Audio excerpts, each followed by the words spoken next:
Good morning, Internet. Yashoda here with West Coast Yoga.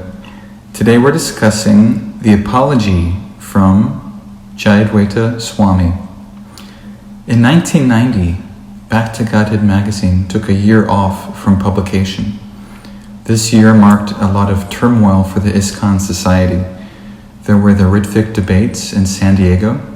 There was the Lokanath Swami sex assault allegation in New Jersey, and many other episodes.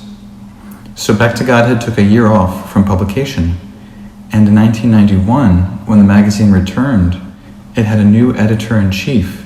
Jayadvaita Swami took over from Sat Swarup Goswami, and as part of the transition, there was a public apology. So I'm going to read for you Jayadvaita's public apology to the subscribers to Back to Godhead magazine. An apology by Jayadvaita Swami.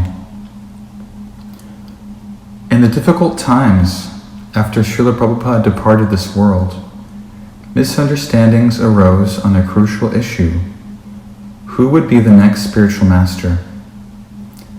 Srila Prabhupada had clearly taught that he wanted all his disciples to follow his teachings, teach them to others, and thus become spiritual masters.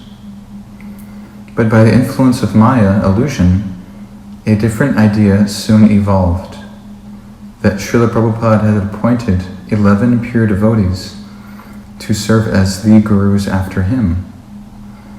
These 11, the idea went, should each serve as the spiritual master for a specific geographical zone of the world. This zonal guru system, as it came to be called, prevailed in ISKCON for about 10 years until its falseness became clear and an ever-growing reform movement overthrew it and reasserted Srila Prabhupada's original instructions. In 1986, ISKCON's governing body commission formally dismantled the system. In the years till then, Back to Godhead sometimes reflected and supported the erroneous zonal guru system. Here, therefore, we wish to admit this mistake. I was managing editor for some of those years, and Sat Swarup Das Goswami was editor-in-chief. He joined with me in apologizing to our readers for BTG's conformity to the zonal guru error. In particular, we express our heartfelt apologies for contributing to the hurts and wrongs devotees endured when ISKCON diverged from Srila Prabhupada's instructions.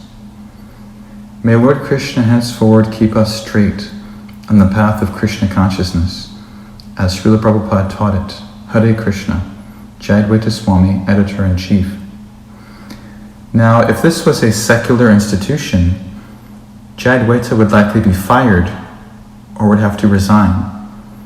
But ISKCON, being a volunteer movement, somehow or another, he was able to prevail and remain in a position of power despite his mistaken efforts. And we have to remember Jayadvaita is the same person who made thousands of changes to Prabhupada's books. So we can see that through Back to Godhead magazine, the zonal gurus were able to spread their ideology across all the different continents and create some kind of a propaganda network. Through propaganda, they were able to assert their philosophical position until they began deviating extensively, with Jayatirtha being the first public guru to fall down in the early 80s. Eventually Kirtananda was barred from the ISKCON movement, and Rameshwar, Bhagavan, and Bhavananda all fell down in 1986. So it was only a matter of time before the zonal guru system was dismantled. And this January edition of the 1991 Back to Godhead magazine is a bit of a special moment in ISKCON's history. At least they're acknowledging publicly that there were mistakes made.